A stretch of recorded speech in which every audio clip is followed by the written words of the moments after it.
साहुणं मे सो पंच नमोकारो सवपावपणासनो मंगलानं च सवेसिं परमं वै मंगलम् परमं वै मंगलम् मंगलम्। जय जय जय जयकार पर्युषण जय जय जय जयकार जय जय जय जयकार पर्युषण जय जय जय जय। आओ स्वागत करे तुम्हारा आओ स्वागत करे तुम्हारा हार्दिक अभिनंदन है तुम्हारा हार्दिक अभिनंदन है तुम्हारा वंदनवार हजार पर्युषण जय जय जय जय जय जय जय जयकार पर्युषण जय जय जय जय।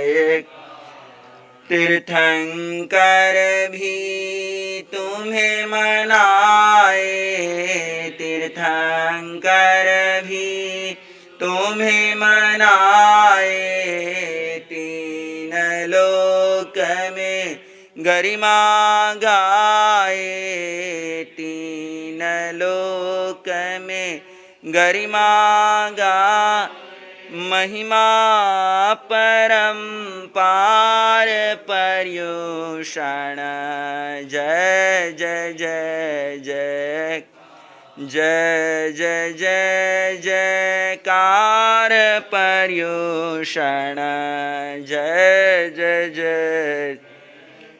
मन वच काया पवित्र करके मन वच काया पवित्र करके आत्म विशुद्धि अपनी करके आत्म विशुद्धि अपनी शांति शांति जयकार पर्युषण जय जय जय जय जय जय जय जयकार पर्युषण जय जय जय जय जय जय जयकार पर्युषण जय जय जय जय।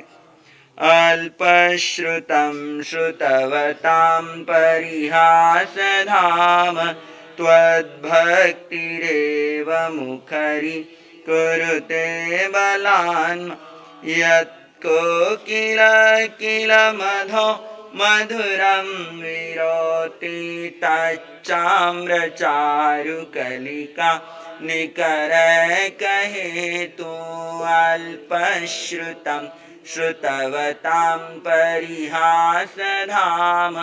त्वद्भक्तिरेव मुखरि कुरुते बलान् मां यत्को किल किल मधो मधुरं विरोति तच्चाम्रचारुकलिका निकरै कहे तु अल्पश्रुतं श्रुतवतां परिहासधाम त्वद्भक्तिरेव मुखरि कुरुते बलान् मां यत्को किल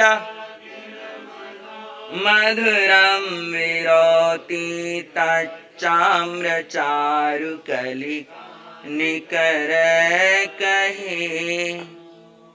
ये पावन पर्वाधिराज पर्व पर्युषण के पवित्र दिवस इन पावन पवित्र दिवसों में आप सभी श्रवण कर रहे हैं श्री अंतकृत दशांग सूत्र का मूल और अर्थ सहित वांचन विवेचन।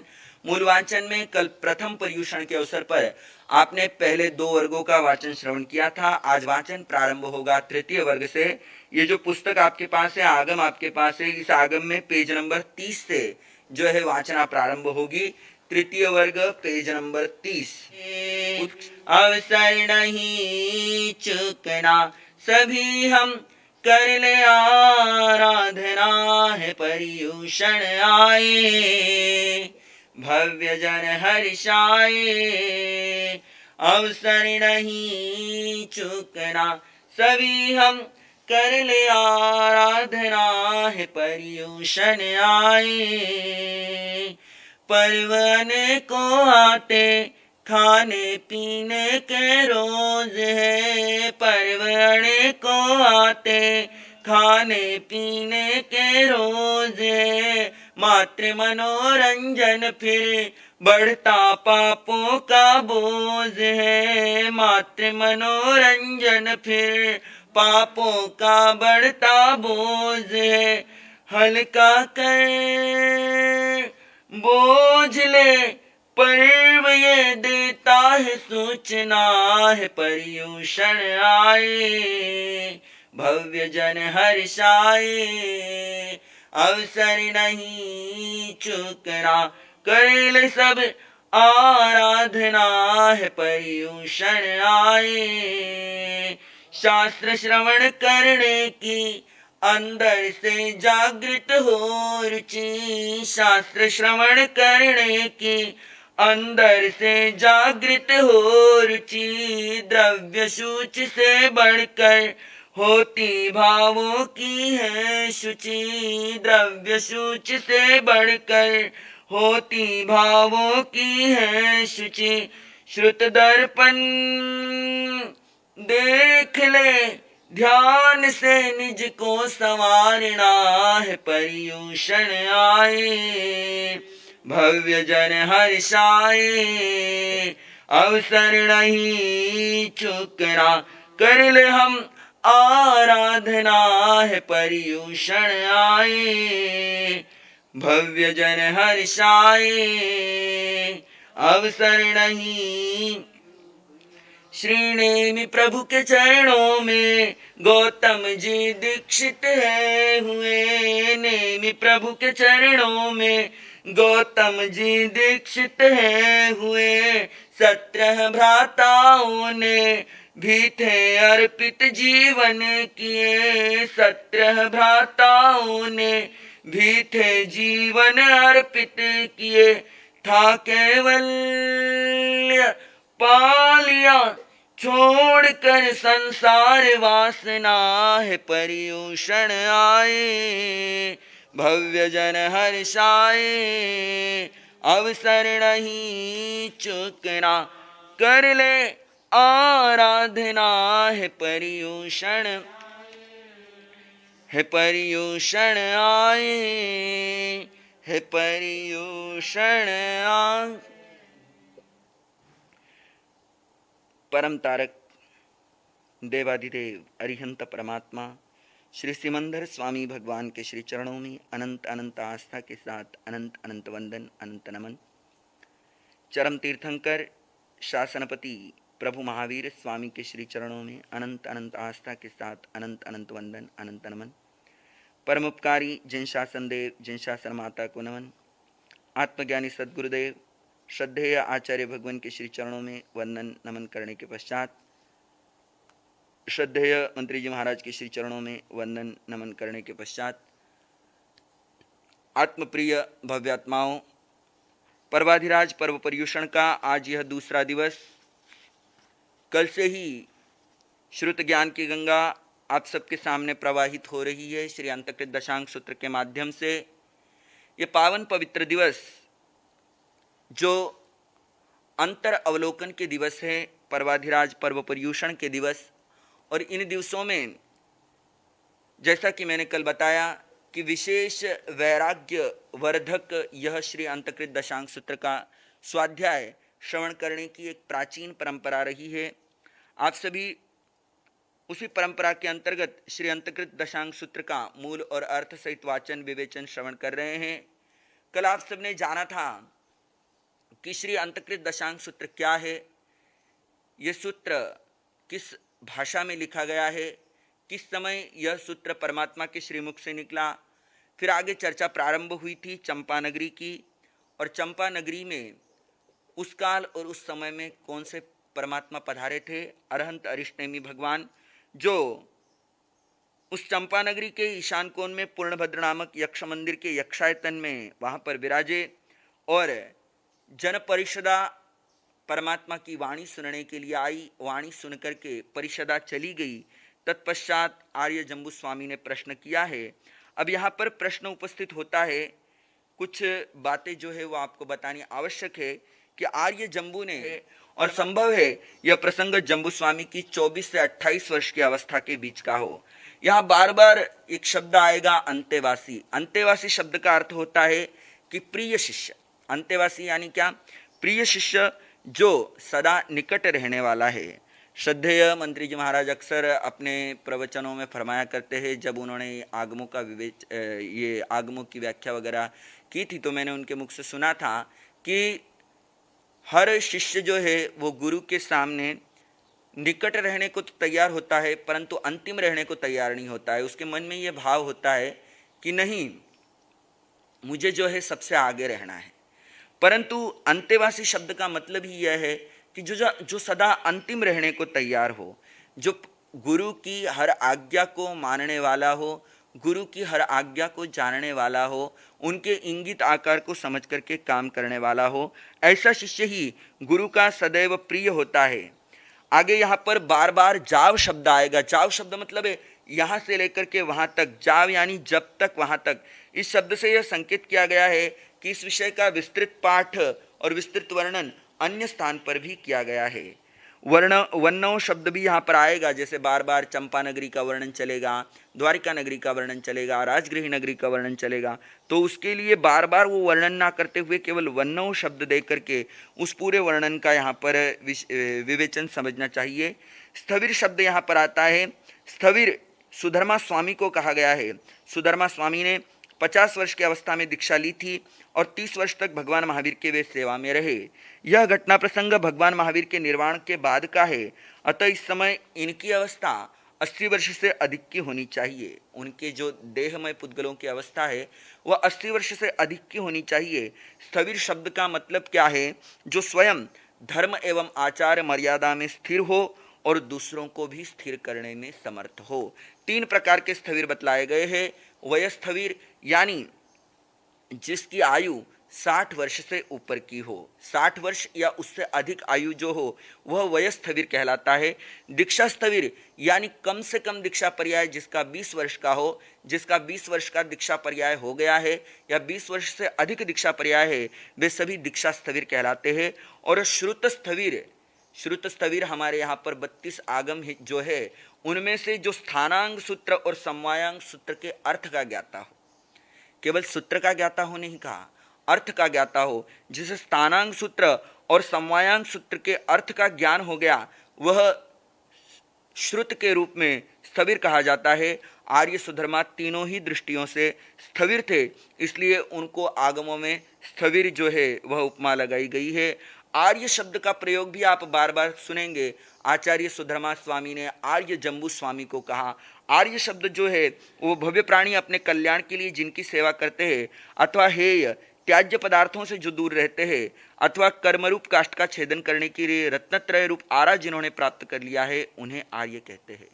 कर्मरूप काष्ठ यानी कर्मरूपी लकड़ी को काटने के लिए, लकड़ी को काटते हैं आरे से। आपने देखा होगा जो सुतार लोग होते हैं, जो आपकी भाषा में अभी कह दूँ तो कारपेंटर जो होते हैं, जो लकड़ी का काम करते हैं, वे लकड़ी काटने के लिए आरे का उपयोग करते हैं।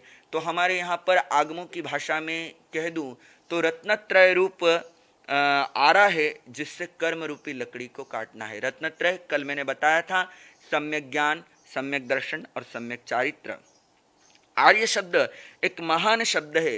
वर्तमान में ही चले तो लॉकडाउन के अंतर्गत आपने महाभारत रामायण आदि सीरियल्स देखी है, तो इसके अंदर आपने देखा होगा कि कैसे महारानी सीता महाराज राम को आर्य कहकर पुकारती है। पुराने समय में पत्नी जो है वो पति का नाम नहीं लिया करती थी, आर्य कह करके संबोधन किया करती थी। आर्य का मतलब होता है श्रेष्ठ, उत्तम।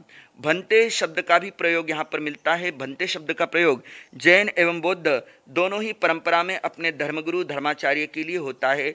यह प्रयोग जो है वह आप्त पुरुषों के लिए होता है। भंते के अनेक अर्थ है, जैसे भदंत ज्ञान दर्शन चारित्र आदि ऐश्वर्यों से युक्त, भवांत यानी भव का संसार परिभ्रमण का अंत करने वाला हो। भगवान शब्द से भी यही अर्थ समझना चाहिए। अब मैंने कल आपको बतलाया था कि आचार्य सुधर्मा स्वामी और आर्य जम्बू स्वामी कौन सी नगरी में पधारे हैं? चंपा नगरी में पधारे हैं। चंपा नगरी क्या थी उसके बारे में थोड़ा सा आपको वर्णन सुनाता हूँ, फिर हम आगे चलेंगे। चंपा नगरी भारत की सुंदरतम नगरियों में से एक नगरी थी। आप जब आगमों का विशेष व्याख्यान सुनेंगे तो आगमों के अंतर्गत आपको चंपा नगरी, द्वारिका नगरी, राजगृह नगरी आदि नगरियों का विशेष वर्णन मिलता है। इन नगरियों का विस्तार से वर्णन औपातिक सूत्र में भी आता है। परंतु चंपा नगरी कैसी थी तो कहते हैं भारत की सुंदरतम नगरियों में से एक थी। जैसे वर्तमान की भाषा में कह दूँ तो वर्तमान में हमारे भारत के प्रधानमंत्री ने मेट्रो सिटी बनाने का एक प्लान लिया हुआ है। वर्तमान की भाषा में कह दूँ कि जैसे मेट्रो सिटी, तो मेट्रो सिटी से भी कहीं अधिक बढ़ चढ़ करके वह ऐसी नगरी थी जो सुंदरतम नगरी थी। इसकी सुंदरता का वर्णन औपातिक सूत्र में विस्तार से मिलता है। यह नगरी जो है अंग देश की राजधानी थी, परंतु राजा श्रेणिक की मृत्यु के पश्चात महाराजा कोणिक ने राजगृह को छोड़कर चंपा नगरी को अपनी राजधानी बना लिया था। निर्यावली का सूत्र में एक घटना आती है। घटना इस प्रकार है कि मगधाधिपति राजा श्रेणिक बहुत वृद्ध हो गए थे। मगध के अधिपति जो राजा थे श्रेणिक थे, वो बहुत वृद्ध हो चुके थे। उनके पुत्रों में अशोक चंद्र कोणिक जो है उनका सबसे बड़ा, प्रखर, तेजस्वी और महत्वाकांक्षी पुत्र था। इसका जन्मना नाम अशोक चंद्र था, परंतु उसकी एक अंगुली खंडित होने से, कुणी होने से उसका नाम कोणिक प्रसिद्ध हो गया। बौद्ध साहित्य में इसी का अजातशत्रु नाम भी प्रसिद्ध है। राजा श्रेणिक ने एक बार अपने दो पुत्र, दो छोटे बेटे जो है हल्ल और विहल्ल कुमार को राज्य की दो अमूल्य श्रेष्ठ वस्तुएं उपहार रूप में दे दी। वे दो अमूल्य वस्तुएं कौन सी थी? एक तो था देवनामी हार और दूसरा था सिंचानक हाथी। अब वो हल्ल और विहल्ल कुमार अपने परिवार के साथ वो देवनामी हार पहन करके सिंचानक हाथी के ऊपर बैठ करके बहुत आमोद प्रमोद के साथ अपना जीवन बिता रहे थे।